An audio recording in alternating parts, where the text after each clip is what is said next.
Saúdo-vos com a santa paz de nosso Senhor e Salvador Jesus Cristo. Lições da Bíblia com o pastor Sócrates Penafort Fadu, secretário de Missões da Igreja Evangélica Assembleia de Deus, SEMEADAP, na cidade de Tartarugalzinho, no estado do Amapá, na região norte da República Federativa do Brasil. Sob os cuidados pastorais do reverendo Josias Dias Fonseca. A Páscoa. Lemos em Êxodo, capítulo 12 e versículo 11. Assim, pois, o comereis, os vossos lombos cingidos, os vossos sapatos nos pés e o vosso cajado na mão, e o comereis apressadamente. Esta é a Páscoa do Senhor. No contexto histórico, desde que Israel partiu do Egito em cerca de 1445 a.C., o povo hebreu, posteriormente chamado judeus, celebra a Páscoa todos os anos na primavera, em data aproximada da Sexta-feira Santa. Depois de os descendentes de Abraão, Isaque e Jacó passarem mais de 400 anos de servidão no Egito, Deus decidiu libertá-los da escravidão. Suscitou ou levantou Moisés e o designou como o líder do êxodo. Em obediência ao chamado de Deus, Moisés compareceu perante Faraó. Ele transmitiu a ordem divina, a saber, deixa ir o meu povo. Para conscientizar Faraó da severidade e da seriedade dessa mensagem da parte do Senhor, Moisés, mediante o poder de Deus, invocou pragas para julgar contra o Egito, que se transformaram em julgamentos sobre aquela nação. No decorrer de várias dessas pragas, Faraó concordava em deixar o povo judeu ou o povo de Israel a ir, mas a seguir voltava atrás. Uma vez a praga sustada, Faraó mudava de plano. Soou a hora da 10ª e derradeira praga, aquele que não deixaria aos egípcios nenhuma outra alternativa, senão a de lançar fora os israelitas. Deus mandou um anjo destruidor através da terra do Egito para eliminar todo primogênito, desde os homens até os animais, visto que os israelitas também habitavam no Egito. Como poderiam escapar do anjo destruidor? O Senhor emitiu uma ordem específica ao seu povo. A obediência a essa ordem traria a proteção divina a cada família dos hebreus, com os seus respectivos primogênitos que seriam protegidos por Deus.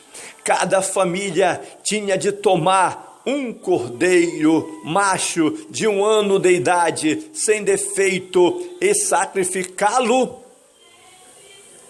da forma que pudesse ao entardecer do dia 14 do mês de Abibe, famílias menores podiam repartir um único cordeiro entre si. Parte do sangue do cordeiro sacrificado, os israelitas deviam aspergir nas duas ombreiras e na verga da porta de cada casa a ser protegida. Quando o destruidor passasse por aquela terra, ele passaria por cima daquelas casas que tivessem o sangue aspergido sobre elas. Não seriam tocadas, porque estava protegida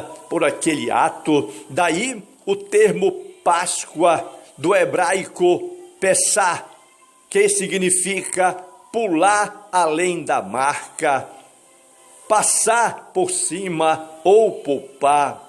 Assim, pelo sangue do cordeiro morto, os israelitas foram protegidos da condenação à morte executada contra todos os primogênitos egípcios. Deus ordenou o sinal do sangue, não porque ele não tivesse outra forma de distinguir os israelitas dos egípcios, mas porque queria ensinar ao seu povo a importância da obediência e da redenção pelo sangue, preparando-o para o advento do Cordeiro de Deus, que tira o pecado do mundo, que séculos mais tarde tiraria esse pecado do mundo. Naquela noite foi muito triste para quem não obedeceu a palavra. Os israelitas deviam estar vestidos e preparados para viajar. A ordem recebida era para assar o cordeiro e não fervê-lo, e preparar em ervas amargas e pães sem fermento. Ao anoitecer, portanto, estariam prontos para a refeição ordenada e para partir apressadamente, momento em que os egípcios iam se aproximar e rogar que deixassem o país. Tudo aconteceu conforme o Senhor dissera que haveria de suceder. A Páscoa na história israelita, a partir daquele momento da história, o povo de Deus ia celebrar a Páscoa toda a primavera, obedecendo às instruções divinas de que aquela celebração seria estatuto perpétuo. Era, porém, um sacrifício comemorativo, exceto o sacrifício inicial no Egito, que foi um sacrifício eficaz. Antes da construção do templo, em cada Páscoa, os israelitas reuniam-se segundo suas famílias, sacrificavam um cordeiro, retiravam todo o fermento de suas casas e comiam ervas amargas. Mas vem aí, na verdade, aqui está a importância. Recordavam a história de como seus ancestrais experimentaram o êxodo, a vitória, a saída milagrosa do Egito e a sua libertação da escravidão do faraó. Assim, de geração em geração, o povo hebreu lembrava a redenção divina e seu livramento do Egito. Uma vez construído o templo, Deus ordenou que a celebração da Páscoa e o sacrifício do Cordeiro fossem realizados em Jerusalém. O Antigo Testamento registra várias ocasiões em que uma Páscoa especialmente relevante fosse celebrada na Cidade Santa. Nos tempos do Novo Testamento, os judeus observavam a Páscoa da mesma maneira. O único incidente na vida de Jesus como menino que as Escrituras registram foi quando seus pais o levaram a Jerusalém aos 12 anos de idade para a celebração da Páscoa. Posteriormente, Jesus ia cada ano a Jerusalém para participar da Páscoa. A última ceia de Jesus, em que ele participou com seus discípulos em Jerusalém, pouco antes da cruz, foi uma refeição da Páscoa.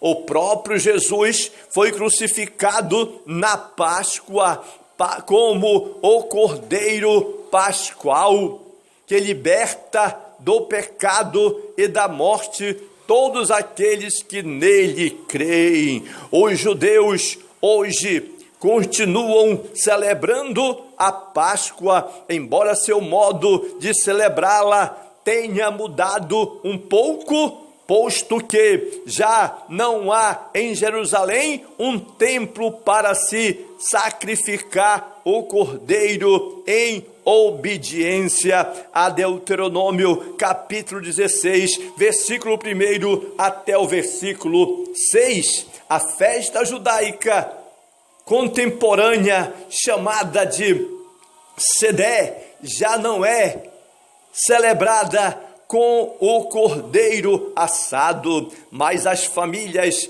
ainda se reúnem para a solenidade, retiram-se cerimonialmente das casas judaicas e o pai da família narra toda a história do êxodo. A Páscoa e Jesus. Para os cristãos, a Páscoa contém rico simbolismo profético a falar de Jesus Cristo. O Novo Testamento ensina explicitamente que as festas judaicas são sombras das coisas futuras. Isto é, a redenção pelo sangue de nosso Senhor e Salvador Jesus Cristo. Precisamos hoje, agora, aqui, notar os seguintes itens de Êxodo capítulo 12, que nos fazem lembrar do nosso Salvador e do seu propósito para conosco. Primeiro, o âmago do evento da Páscoa era a graça salvadora de Deus. Deus tirou os israelitas do Egito, não porque eles eram um povo merecedor, mas porque Ele os amou e porque Ele era fiel ao seu conserto. Semelhantemente, a salvação que recebemos de Cristo nos vem através da maravilhosa graça de Deus. É por isso que em Efésios capítulo 2 e versículo 8 está escrito: pela graça sois salvos por meio da fé, e isto não vem de vós, é dom de Deus, não vem de obras, para que ninguém se glorie. 2. O propósito do sangue aplicado às vergas das portas era salvar da morte o filho primogênito de cada família. Esse fato prenuncia o derramamento do sangue de Cristo Jesus na cruz do Calvário, a fim de nos salvar da morte e da ira de Deus contra o pecado. 3. O Cordeiro Pascual era um sacrifício a servir de substituto do primogênito. Isto prenuncia a morte de Cristo em substituição à morte do crente.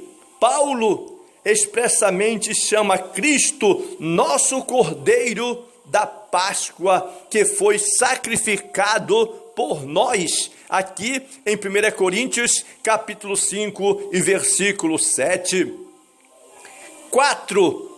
O cordeiro macho separado para a morte tinha de ser sem defeito, sem mácula. Esse fato prefigura a impecabilidade de nosso Senhor e Salvador Jesus Cristo, o perfeito Filho de Deus. 5. Alimentar-se do cordeiro representava a identificação da comunidade israelita com a morte do cordeiro. Morte esta que os salvou da morte física, assim como no caso da Páscoa, somente o sacrifício inicial, a morte de Cristo na cruz, foi um sacrifício eficaz. Realizamos em continuação esse ato na ceia do Senhor como um memorial, como disse e está escrito em 1 Coríntios capítulo 11, versículo 24, fazei isto em memória de mim, diz o Senhor. 6. A aspersão do sangue nas vergas das portas era efetuada com fé obediente. Essa obediência pela fé resultou então em redenção mediante o sangue.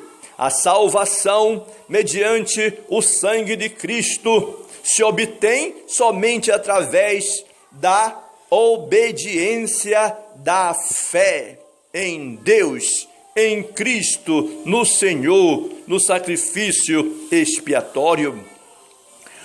7. O cordeiro da Páscoa devia ser comido juntamente com pães asmos, uma vez que na Bíblia o fermento normalmente simbolizava o pecado e a corrupção. No entanto, esses pães asmos representavam a separação entre os israelitas redimidos e o Egito. Isto significa que o mundo e o pecado aí estão, mas que o cristão é diferente neste mundo. Semelhantemente, o povo redimido por Deus é chamado para separar-se do mundo pecaminoso e dedicar-se exclusivamente a Deus, que é digno de toda honra, de toda glória e de todo louvor. Portanto, os três sentidos da Páscoa hoje nós podemos observar. Primeiro, o sentido comercial.